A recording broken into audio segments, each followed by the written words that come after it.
அவர் ஏதோ உண்மை பேசுவதை போலவும் நாங்க ஏதோ பொய் பேசுவது போலவும் ஒரு குற்றச்சாட்டை நேற்று தினம் பேட்டியில் தெரிவித்திருக்கின்றார். இன்னைக்கு அவர் சொல்லுவது இந்த கள்ளச்சாராயம் குடித்தவர்கள் காலதாமதமாக வந்த காரணத்தினால் உயிரிழக்க நேரிட்டு சொன்னார். காலதாமதமாக வருவதற்கு என்ன காரணம்? இந்த அரசாங்கம் தான் காரணம். அங்க இருக்கின்ற மாவட்ட ஆட்சித்தலைவர் அவர்கள் 3 பேர் மரணம் அடைந்தவுடன் அவர் பேட்டி கொடுக்கிறார். எல்லா தொலைக்காட்சியிலும் வந்திருக்குது, பத்திரிகையிலும் வந்திருக்குது.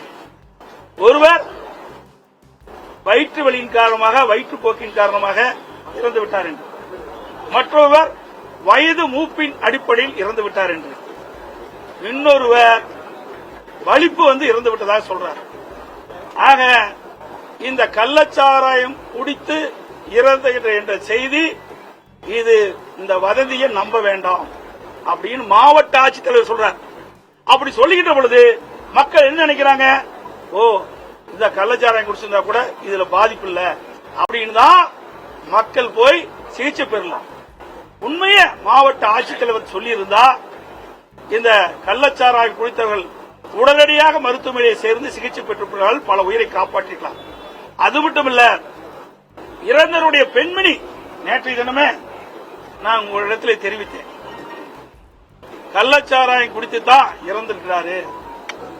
மாவட்ட ஆட்சித்தலைவர் ஒரு தவறான தகவலை, கள்ளச்சாராயம் குடித்து அவர் இறக்கவில்லை, இந்த வதந்தியை நம்ப வேண்டாம் என்ற செய்தியை வெளியிட்ட காரணத்தினால் இந்த இறந்தவருடைய துக்கத்துக்கு வந்தவர்கள் இந்த கள்ளச்சாராயத்தை பல பேர் குடித்து விட்டார்கள், இதனால் பல பேர் இறந்து விட்டார்கள் என்று செய்தி வெளியிட்டிருக்காங்க. அதை பாதிக்கப்பட்ட குடும்பத்திலிருந்து ஒரு பெண்மணி இதை தெரிவிச்சிருக்கிறாங்க. இதையெல்லாம் மறந்து வேண்டுமென்றே திட்டமிட்டு மக்கள் நல்வாழ்வுத்துறை அமைச்சர் இன்றைக்கு இந்த கள்ளச்சாராயம் குடித்தவர் காலதாமதம் அந்த காரணத்தினால இந்த இறப்புக்கு காரணம் என்று சொல்வது பச்சை பொய். இந்த அரசினுடைய கையாகாதத்தனம், இந்த அரசுடைய நிர்வாக திறமையில்லாத காரணத்தினால் இப்படிப்பட்ட நிலைமை ஏற்பட்டிருக்குது. அது மட்டுமல்ல, இன்றைக்கு கூட்டணி கட்சி சேர்ந்த திரு முத்தரசன் சொல்கிறார், முதலமைச்சருக்கு தெரியாது, டிஜிபிக்கு தெரியாதுங்கிறார். அப்ப எதுக்கு அரசாங்கம் நடத்திட்டு இருக்கு? எதுக்கு முதலமைச்சர் தேவை? எதுக்கு டிஜிபி தேவை? 3 ஆண்டு காலமாக அங்கே தொடர்ந்து கள்ளச்சாராயம் அமோகமாக விற்பனை செய்யப்பட்டு வருகிறது என்று உங்க ஊடகத்திலையும் பத்திரிகையிலும் செய்தி சேகரித்து வெளியிட்டிருக்கிறீங்க. இதுவே ஆதாரம். நாங்க சொல்லல, உங்களுடைய ஊடகத்திலையும் பத்திரிகையில் வந்த செய்தி, நீங்கள் அங்கே சேகரித்த செய்தி. இதன் அடிப்படையில் தான் நான் இந்த செய்தி சொல்றேன்.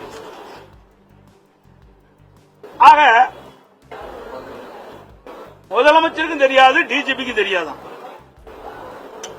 நான் ஏற்கனவே நேற்றைய எனவே நான் குறிப்பிட்டேன், கள்ளக்குறிச்சி மாவட்டம் கள்ளக்குறிச்சி நகராட்சிக்குட்பட்ட நீதிமன்ற வளாகத்துக்கு அருகில் 300 அடிக்கு அருகில் காவல் நிலையம் இருக்கின்றது. மாவட்ட ஆட்சி அலுவலகம் கள்ளக்குறிச்சியில் இருக்கின்றது. மாவட்ட காவல் கண்காணிப்பு அலுவலகம் கள்ளக்குறிச்சியில் இருக்கின்றது. ஏனைய அதிகாரிகள் அங்கே இருக்கின்றார்கள். மக்கள் அதிக நடமாடுகின்ற அந்த மைய பகுதியிலேயே பகிரங்கமாக இந்த கள்ளச்சாராய விற்பனை அமோகமாக நடைபெற்றது. கிட்டத்தட்ட 183 பேர் பாதிக்கப்பட்டிருக்காங்க. சொன்னா எவ்வளவு கள்ளச்சாராயத்தை அங்கு விற்பனை செய்திருக்கிறார் என்பதை நாம் எண்ணி பார்க்க வேண்டும். ஆக இது அங்க இருக்கின்ற காவல்துறைக்கு தெரியாமல் விற்பனையை செய்ய முடியாது. அது மட்டுமல்ல, நான் ஏற்கனவே குறிப்பிட்டதை போல திராவிட முன்னேற்ற கழகத்தைச் சேர்ந்த 2 கவுன்சிலுக்கு தொடர்பு இருப்பதாக அங்கு இருக்கின்ற மக்கள் என்னிடத்திலே தெரிவித்திருக்கிறார்கள். அதோடு எல்லா பத்திரிகையிலும் வந்திருக்குது, பல எதிர்க்கட்சி தலைவர்கள் குறிப்பிட்டிருக்கிறாங்க. அங்க இருக்கிற திராவிட முன்னேற்ற கழகத்துடைய மாவட்ட செயலாளர் எம்எல்ஏ அவர் இதுல முக்கிய பங்கு வகிக்கிறார், அவர்களையும் விசாரிக்க வேண்டும், அப்பதான் உண்மை வெளிவரும் அப்படின்னு சொல்றாங்க.